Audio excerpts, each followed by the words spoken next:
मैं कह रहा हूं मैं बिल्कुल भाजपा ज्वाइन कर लूंगा महाराज, आज अभी इसी वक्त इस मैसेज के नीचे मेरा 15 लाख वाला भी मैसेज आ जाए महाराज, तुरंत है मैडम, तुरंत है। मैं ईश्वर की शपथ लेता हूं, मैं भाजपा का अच्छा कार्य करता हूं। काली मिर्च गोरी हो सकती है, गरम मसाला एक बार ठंडा हो सकता है, लेकिन जिनके दिमाग में वो गोबर भर गया है ना, गोबर की कोनो सफाई नहीं है। इसीलिए मैं बार बार बोलता हूँ कि तबाह होते हुए तबाही नहीं दिखती है, और ये अंधभक्ति है महाराज, इसकी कोई दवाई नहीं बिकती है। एक आदमी IIT बनाता है, एम्स बनाता है, यहाँ पे लेडी हार्डिंग बनाता है, हमारा स्कूल बनाता है, हमारे गोंडा में कई अस्पताल बना देता है। उस आदमी ने कभी ढिंढोरा नहीं पीटा। और भाजपा वाले ढिंढोरा पीटने का काम करते हैं कि हमने शौचालय बनाया है, इज्जत घर बनाया है। किसी ने कहा था कि वो चूनर धानी भूल जाते, वो पुरवा की रवानी भूल जाते, अगर वो 4 दिन आके हमारे गांव में रह जाते तो ये सारी लमतरानी भूल जाते। उत्तर प्रदेश में पुलिस से डर लगता है, बिहार में चले जाइए अपराधियों से डर लगता है, हरियाणा में चुनाव है, मैं जाऊंगा, डरता तो नहीं हूं, मैं जाऊंगा। हरियाणा में मुझे गौरक्षकों से डर लगता है। खैर बद्धी भी बंधी हुई है और शिखा भी बहुत बड़ी है, तो मैडम हो सकता है कि हम सुरक्षित रहें, बाकी वर्तमान सरकार में डर लगता है। नमस्कार, मैं कशिश और स्वागत है आपका DS4 न्यूज में। देखा जाए कि राहुल गांधी अमेरिका पहुंचे और वहां पर तमाम बयान दिए, लेकिन उसके बाद भाजपा यहां पर लगातार उन्हें घेरते हुए नजर आ रही है। आरक्षण के मुद्दे पर घेर रही है, लगातार उन्हें देशद्रोही यहाँ पर कहा जा रहा है। और अब देखा जाए तो जो सिख समुदाय है वो यहाँ पर राहुल गांधी के आवास के बाहर भी पहुंचा और लगातार ये बयान दिए जा रहे हैं कि यहाँ पर राहुल गांधी ने जो भी टिप्पणियां की वो देश की कहीं ना कहीं इमेज गिराने की कोशिश की जा रही है। तो यहाँ पर राहुल गांधी अमेरिका जाते हैं। अब देखिए सिख समुदाय जो है वो लगातार ये कह रहे हैं कि राहुल गांधी बाहर जाके देश की बेइज्जती कराते हैं। देखिए मैडम, प्रधानमंत्री नरेंद्र मोदी जी का एक बयान था कि मैंने पता नहीं कौन से कर्म किए थे कि मैं भारत में पैदा हुआ, ये प्रधानमंत्री जी का बयान था। राहुल गांधी जी विदेश में भी जाकर वास्तविक मुद्दों पर बात रखते हैं। अभी उन्होंने बेरोजगारी पे बात की कि चाइना में बेरोजगारी नहीं है, मतलब भारत में बहुत ज्यादा, देश का 83% से ज्यादा युवा बेरोजगार है। ये आप भी जानती हैं, हम भी जानते हैं और तमाम लोग जानते हैं, शायद मोदी जी भी जानते हैं। वो तो नहीं जानते, वो जानते तो रोजगार दे देते। उनका वादा था 2 करोड़ रोजगार का। प्रधानमंत्री नरेंद्र मोदी जी 2 करोड़ रोजगार देने में असमर्थ रहे। राहुल गांधी जी उन मुद्दों पर बात करते हैं। आप बताइए, भारतीय जनता पार्टी का अभी कंगना रनावत एक सांसद है, उन्होंने कहा जातीय जनगणना नहीं होनी चाहिए। राहुल गांधी जी लगातार जातीय जनगणना की बात करते हैं। अभी मोहन भागवत RSS प्रमुख, उन्होंने कहा कि जातीय जनगणना नहीं होनी चाहिए। अब आप बताइए कि जाति देख के मारा जाता है, दाढ़ी टोपी देख के मारा जाता है, जाति के आधार पर घर गिराया जाता है। उत्तर प्रदेश में ऐसी कई घटनाएं आई हैं, अभी जल्दी में मंगेश यादव। तो आप बताइए कि जाति के आधार पर तो भेदभाव होगा, लेकिन जातीय जनगणना क्यों नहीं होगी? जब तक जातीय जनगणना नहीं होगी तब तक हम लोग लगातार बोलते रहेंगे। मैडम, आपकी जानकारी के लिए बता दें कि अगर प्रधानमंत्री नरेंद्र मोदी जी जातीय जनगणना नहीं करवाते हैं तो देश का अगला प्रधानमंत्री जातीय जनगणना करवाने के लिए बहुत तैयार। लेकिन यहाँ पर देखा जाए तो लगातार एक के बाद एक नेता ये कह रहे हैं कि जो सिख थे वो परेशान थे, उनके घर यहाँ पर जला दिए गए थे, 3000 से ज्यादा सिख मारे गए थे कांग्रेस के समय पर, राजीव गांधी जी के समय पर। और यहाँ पर अब राहुल गांधी कह रहे हैं कि BJP के समय पर सिख परेशान है। मैडम बताइए कि जो उस समय हुआ उसके प्रति सहानुभूति है, जो भी हुआ गलत हुआ, लेकिन आज बताइए कि सिख समाज को आज क्या बोला जाता है? अगर वो अपने हक अधिकार की बात करते हैं तो आज उनको क्या बोला जाता है? क्या बोला जाता है? आप बताइए। किसान सबसे ज्यादा पंजाब और हरियाणा का आता है, सिख भी किसान होता है मैडम। किसान का कोई जाति नहीं होती है, वो ओझा भी किसान हो सकता है और आप भी किसान हो सकती हैं, और हो सकता है कि आपकी भी 2 पीढ़ी पहले किसान ही रही हो। हमारे बाबा दादा और पिताजी आज भी किसानी करते हैं।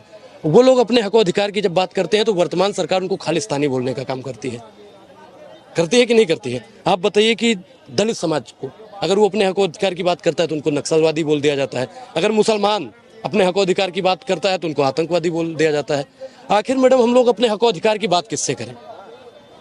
देश है, देश में लोकतंत्र है, धरना प्रदर्शन विरोध सरकार का या सत्ता किसी का भी करने का अधिकार है, लेकिन आज के समय पर अगर कोई करता है तो उसको प्रताड़ित किया जाता है।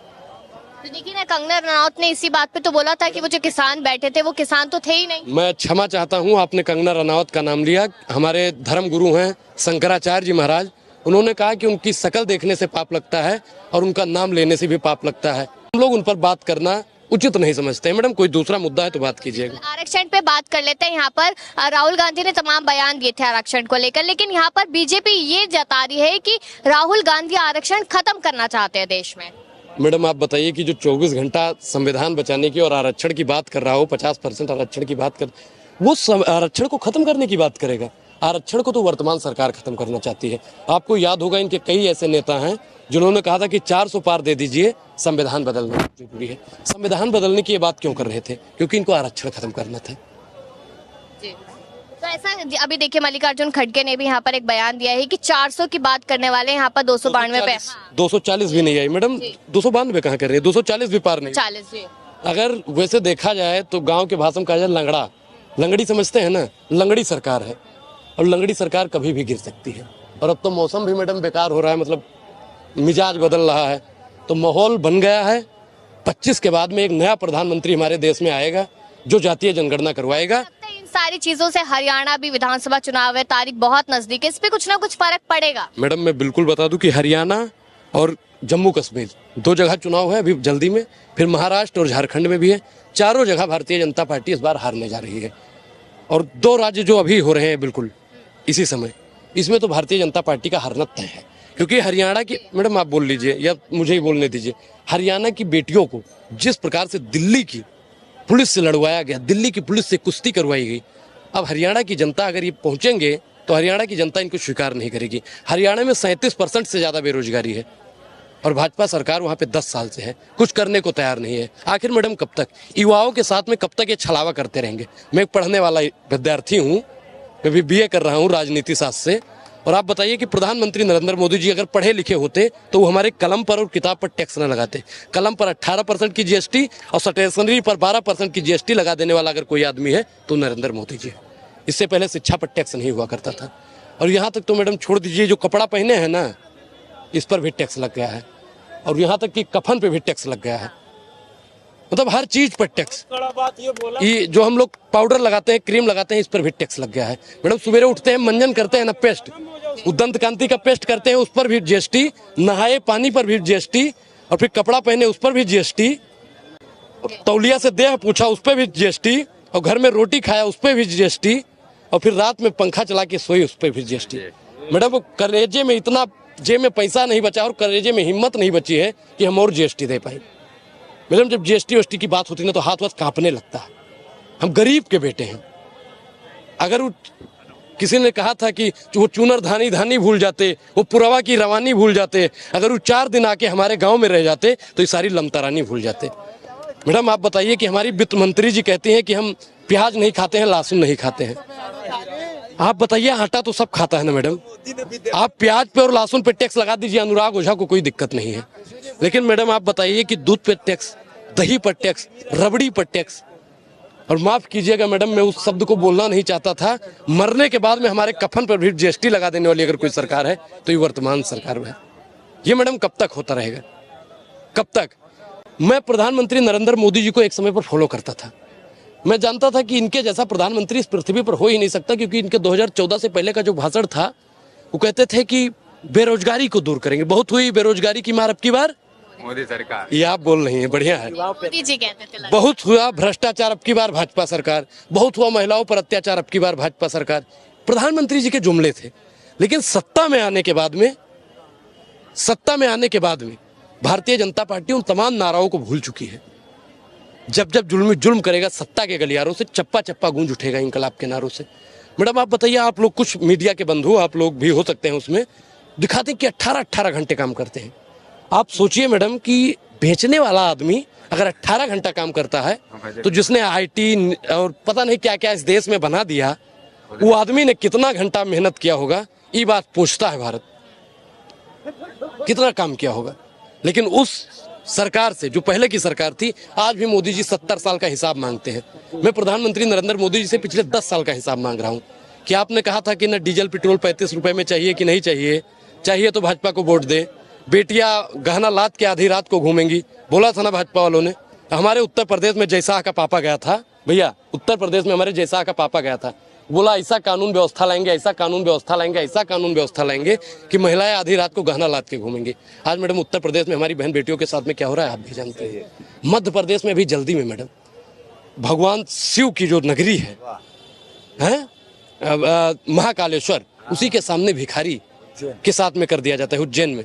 और हम तो राम को मांगने वाले हैं, गोंडा अयोध्या से आते हैं। भगवान राम ने कहा है कि लिंग थाप विधिवत करी पूजा, शिव समान मोहि प्रिय न दूजा। और उसी शिव की नगरी उज्जैन में एक भीख मांगने वाली सोच देखिए। और मोहन यादव जी बोलते नहीं है। मैडम आखिर कब तक मारा जाएगा? लगातार सवाल सरकार से आप कर रहे हैं, लेकिन यहाँ पर आपने अभी देखा जाए, मैं किससे सवाल पूछूं? राहुल गांधी से पूछूं या अखिलेश यादव से पूछूं? सरकार जवाब कहाँ दे रही है फिर? मैडम झुकती है दुनिया, झुकाने वाला चाहिए। हमारे दिनकर साहब ने लिखा था कि मानव जब जोर लगाता है पत्थर पानी बन जाता है। तो एक न एक दिन प्रधानमंत्री नरेंद्र मोदी जी अनुराग ओझा की बात को सुनेंगे और जरूर वो अपनी प्रतिक्रिया देंगे। अच्छा, एक और चीज बताइए, यहाँ पर आपने पहलवानों की बात की थी, किस तरीके से उनके साथ यहाँ पर दुर्व्यवहार किया गया था, लेकिन उसी बीच मनोहर लाल खट्टर ये कहते नजर आए कि वो लोग तो राजनीतिक से प्रेरित है और राजनीति प्रेरित होने की वजह से अब राजनीति में नजर आ रहे हैं। देखिए मैडम, कांग्रेस ने विनेश फोगाट जी को टिकट दिया, जो भारतीय जनता पार्टी के पेट में, जैसे मैडम होता नहीं है कि गाँव में बारात में जाओ भैया तो कुछ वही मेरे खा लो रसगुल्ला ज्यादा तो पचत नहीं है, हुत का है कालरा पकड़ लिया था। तो ऐसे ही कुछ मतलब भाजपाइयों को कालरा पकड़ लिया है विनेश फोगाट को टिकट मिलने के बाद में। आप बताइए कि जब हमारी बेटी को दिल्ली में घसीटा जा रहा था मैडम, जब हमारी बेटी को दिल्ली में घसीटा जा रहा था, अगर प्रधानमंत्री नरेंद्र मोदी या भाजपा का कोई 2-4 नेता, उस समय 40 से ज्यादा महिलाएं सांसद थी भाजपा की, और किसी ने एक शब्द नहीं बोला हमारी बेटियों के लिए। अगर वही बेटी गुजरात से होती और सरकार कांग्रेस की होती, अगर वही बेटियां किसी अन्य प्रदेश की होती और सरकार कांग्रेस की होती, तो मैडम ये भाजपा वाले शांत रहते। वो एक रानी थी, कोई रानी करके है जो सिलेंडर लेकर घूमती थी, क्या नाम था? स्मृति रानी। वो रानी सीना ठोक ठोक के बोलती कि बहन बेटियों के बलात्कार हो रहा है तो फांसी होनी चाहिए। मैडम स्मृति रानी जी का बयान है कि अगर किसी भी जगह पे बहन बेटियों का बलात्कार होता है तो उसको मृत्यु की सजा मिलनी चाहिए, फांसी दे देना चाहिए। लेकिन आप बताइए उत्तर प्रदेश में जब बहन बेटियों के साथ में रेप होता है, और आप बताइए बिहार में चले जाइए मैडम, अब तो जहाँ जहाँ भाजपा की सरकार है वहाँ पे मुझे डर भी लगता है। मेरे ऊपर 2 मुकदमा हो चुका है मैडम, मंगेश यादव के ऊपर 8 मुकदमा था। उत्तर प्रदेश में पुलिस से डर लगता है, बिहार में चले जाइए अपराधियों से डर लगता है, हरियाणा में चुनाव है मैं जाऊंगा, डरता तो नहीं हूँ, मैं जाऊंगा, हरियाणा में मुझे गौरक्षकों से डर लगता है। खैर बद्धी भी बंधी हुई है और शिखा भी बहुत बड़ी है, तो मैडम हो सकता है कि हम सुरक्षित रहें, बाकी वर्तमान सरकार में डर लगता है। मल्लिकार्जुन खड़गे यहाँ पर एक बयान देते हैं कि 400 की बात करने वाले 240 पे सिमट गए, अगर हमारी 20 सीटें और आ जाती तो आज भाजपा के तमाम नेता जेल के अंदर होते। मैडम मैं आप फिर बता दूं आपको, राहुल गांधी जी ने पहले ही कहा था कि सरकार किसी न किसी दिन तो बदलेगी, और जिस दिन सरकार बदलेगी ऐसी कार्रवाई होगी कि दोबारा ही कार्रवाई करने की जरूरत नहीं पड़ेगी। मैडम आप बताइए कि जो 19 सीटों में 19 वोट चंडीगढ़ में मेयर चुनाव का, जो 19 वोट में धांधली कर सकता है, तो मैडम देश के इतना बड़ा चुनाव में कितनी बेईमानी किया होगा, ये बात आप भी जानती हैं। बाकी आपके चेहरे पर इस्माइल है, वो बता रहा है कितना बड़ा बेईमानी हुई होगी। ये कह रहे कि जनता हमें पहले भी पसंद करी थी, जनता अभी भी पसंद करी, आगे भी पसंद करेगी जनता। देखिए मैडम, कुछ लोग पसंद तो औरंगजेब को भी करते थे, कुछ लोग पसंद डलहौजी को भी करते थे, कुछ लोग मुगलों को पसंद करते थे, कुछ लोग अंग्रेजों को पसंद करते थे। तो ये तो भारत है मैडम, यहाँ पे विभिन्न प्रकार के लोग पाए जाते हैं। तो मैडम सबकी अपनी अपनी पसंद है। नरेंद्र मोदी को देश की जनता नहीं पसंद करती है, उनको ईवीएम पसंद करता है, आप जैसे पत्रकार पसंद करते हैं, और कुछ आप जैसे पत्रकार नहीं करते। मैडम देखिए, मैंने पत्रकार बोला तो आप क्यों चढ़ रही हैं? आपने कहा आप जैसे पत्रकार। मैडम आपके जैसे सुंदर सुंदर पत्रकार वहां भी बैठे हैं, आपके जैसे ही सुंदर सुंदर पत्रकार वहां पे बैठे हैं। तो मैडम कुछ लोग हैं जो पसंद करने का काम करते हैं, और बाकी अगर देश की जनता का देखा जाए तो वो एक ही आवाज एक ही धुन में कहती है कि भाजपा हटाओ, बेरोजगारी मिटाओ, भाजपा हटाओ, आरक्षण बचाओ, भाजपा हटाओ, संविधान बचाओ, भाजपा हटाओ, सवर्ण बचाओ, भाजपा हटाओ, पत्रकार बचाओ, भाजपा हटाओ, इलेक्शन बचाओ, भाजपा हटाओ, देश बचाओ। ये देश की जनता आप कह रही है मैडम, ये अकेला अनुराग ओझा नहीं कहता है। अब देश की जनता ने ठाना है कि 25 तक किसी न किसी प्रकार से भाजपा को हटाना है। और मैडम एक चीज बता दें कि जैसे ही चार जगह पे चुनाव अभी जल्दी में होने वाला है, चारों जगह पे भाजपा हारेगी, तैसे अल्पमत में चली जाएगी। अब आप सोच रही होंगी कि विधानसभा के चुनाव में भाजपा अल्पमत में कैसे जाएगी। चंद्रबाबू नायडू और नीतीश चाचा वो तो पलटू राम है। कोई अगर नीतीश चाचा की बात करता है ना मैडम, कोई नीतीश चाचा की बात करता है ना, तो मुझे पूनम की रात याद आती है, जिसमें क्या होता है कि एक आपने भी पढ़ा होगा पारो की कहानी है, तो उसमें क्या होता है कि एक महिला मित्र होती है उस लड़के की, और वो दोनों पूनम की रात में चंदोरिया को देख के, मतलब चांद को देख के बाहों में लिटा के अच्छी अच्छी बात करते हैं कि हमारा भी ऐसा होगा, हम ये करेंगे वो करेंगे, अपना भी परिवार होगा, अपने 2 बच्चे होंगे, उसको यहाँ पढ़ाएंगे वहाँ पढ़ाएंगे। लेकिन जैसे ही पूनम की रात खत्म होती है, जैसे ही पूनम की रात खत्म होती है, लड़की लड़के को नहीं पहचानती है, लड़का लड़की को नहीं पहचानता है। वो मतलब एक सपना होता है। वो पढ़ने में मुझे भी अच्छा लगा, मैंने 2-3 बार पढ़ा। ठीक, तो भाजपा ने जो जो जुमले दिए वो पढ़ने में सुनने में अच्छा लगा। देश की जनता ने कहा कि वाह, ऐसा प्रधानमंत्री आएगा जो सिलेंडर को सस्ता करेगा, डीजल पेट्रोल को सस्ता करेगा, युवाओं को रोजगार देगा। लेकिन मैडम हमको नहीं मालूम था कि अनुराग ओझा को अग्निवीर बना दिया जाएगा। मैडम मैं अपनी अनुराग ओझा गोंडा इंस्टाग्राम प्रोफाइल है, आप नीचे चले जाएंगे, मैं भी एक समय पर आर्मी की तैयारी किया करता था, लेकिन भाजपा ने अग्निवीर बना दिया। अब आप बताइए कि जैसा बीसीसीआई का चेयरमैन बनने के बाद में आईसीसी का चेयरमैन बन जाएगा, और आप बताइए कि हर आदमी पर, यहाँ पे जितना आदमी खड़ा है नहीं सोच रहा होगा कि हमने किसी से कर्जा नहीं लिया है। हर आदमी पे 1.5 लाख से ज्यादा का कर्जा है मैडम। मैं अभी पढ़ रहा हूँ, अभी मेरे हाथ में कुछ नहीं है, लेकिन मेरे ऊपर भी 1.5 लाख का कर्जा थोपने का अगर किसी ने काम किया है तो वर्तमान सरकार ने। क्यों? सरकार तो कहती है ना, सुनिए, तो सरकार तो कहती है जब विकास होगा तो कर्जा इसलिए आ रहा है। क्या हो गया फिर? विकास तो कर रहे हैं। विकास का नाम उन्होंने विनाश रख दिया है। काली मिर्च गोरी हो सकती है, गरम मसाला एक बार ठंडा हो सकता है, लेकिन जिनके दिमाग में वो गोबर भर गया है ना, गोबर की कोनो सफाई नहीं है। इसीलिए मैं बार बार बोलता हूँ कि तबाह होते हुए तबाही नहीं दिखती है, और ये अंधभक्ति है महाराज, इसकी कोई दवाई नहीं बिकती है। भाजपा को सपोर्ट कोई कर रहा है तो वो अंधभक्ति हो गई। ऐसा नहीं बोला है मैंने, ऐसा नहीं बोला है। मैं तो बोलता हूँ कि मैं नितिन गडकरी को सपोर्ट करता हूँ, मैं फॉलो भी करता हूँ उनको। अरे नेता नितिन गडकरी जैसा होना चाहिए, जो रोडों का जाल बिछा दे। जहां जहां देखेंगे ना लमतरानी रोड बनी हुई है। और भाजपा का कौन सा विकास हुआ है? मोदी ने कौन सा विकास किया है बताइए? शौचालय बनाने का एक आदमी IIT बनाता है, एम्स बनाता है, ये हमारे यहाँ पे लेडी हार्डिंग बनाता है, हमारा स्कूल बनाता है, हमारे गोंडा में कई अस्पताल बना देता है। उस आदमी ने कभी ढिंढोरा नहीं पीटा कि मैंने ये काम किया। और भाजपा वाले ढिंढोरा पीटने का काम करते हैं कि हमने शौचालय बनाया है, इज्जत घर बनाया है। ये शौचालय बना रहे हैं, ये सचिवालय नहीं बनाना चाहते हैं। और भाजपा वाला मैडम एक चीज आजकल गलती कर रहा है, ये हमारे पास मैसेज भेज रहा है कि भाजपा ज्वाइन करिए, मतलब जबरदस्ती। ये आप देखिए, ये आपके पास भी मैसेज आ सकता है कभी भी, तो सावधान रहिए मैडम। बताइए, भाजपा वाले इतना गिर गए हैं कि अब वो अनुराग ओझा से कह रहे भाजपा ज्वाइन कीजिए। युवाओं को लेना चाहते हैं ना। मैं कह रहा हूँ, मैं बिल्कुल भाजपा ज्वाइन कर लूंगा महाराज। आज अभी इसी वक्त इस मैसेज के नीचे मेरा 15 लाख वाला भी मैसेज आ जाए महाराज, तुरंत है मैडम, तुरंत है। मैं ईश्वर की शपथ लेता हूँ, मैं भाजपा का अच्छा कार्य करता हूँ, तुरंत। अरे मोदी ने काम किया है, 15 लाख हमारे खाते में आए हैं। मोदी ने शौचालय बनाया है। प्रधानमंत्री जी का किन्हीं 5 काम आप बताइए जो देश हित में किया गया हो। जब तक भाजपा की सरकार रहेगी, डबल इंजन की सरकार, मतलब 2 लोगों का व्यापार, 2 खरीदेगा और 2 बेचेगा। सही बात है।